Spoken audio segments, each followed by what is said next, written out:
আসসালামু আলাইকুম। হাই বন্ধুরা কেমন আছেন? কাফনের কাপড় পরে সড়ক অবরোধ করলেন সেন্ট মার্টিনবাসী। সেরকম মালদ্বীপ সেন্ট মার্টিন সড়ক যাতায়াত স্বাভাবিক ও চাহিদা মতো অবস্থায় কাফনের কাপড় পরে সড়ক অবরোধের মাধ্যমে বিক্ষোভ ও মানববন্ধন বাসিন্দারা। এ সময় তাদের সাথে একত্র ঘোষণা করে বিক্ষোভ হলে এসে মানববন্ধনে অংশ নেন ব্যবসায়ী ও সংগঠন নেতৃবৃন্দ। সড়কের দুপাশ আটকে আছে, যান চলাচল ভোগান্তিতে পড়েছে পর্যটন জোনে অবস্থান করা ব্যবসায়ী এবং সমন্বয়ক দ্বীপের বাসিন্দা হাতে পাড়ার ফন্দি আটা হচ্ছে। বছরে ৪ মাস আবহাওয়া শান্ত থাকা আর পর্যটক যায় দ্বীপে।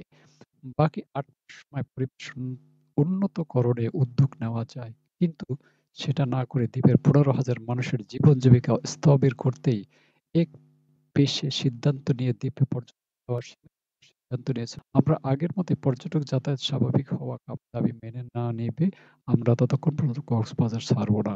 দ্বীপের আরেক বাসিন্দা কেফায়েত খান মার্টিন বলেন, দুপুর পেটের দায়ে রাস্তায় নেমেছে দ্বীপবাসী সহ সকল সেক্টরের জনতা। যতক্ষণ পর্যন্ত প্রত্যাহার হবে ততক্ষণ আন্দোলন চলবেই।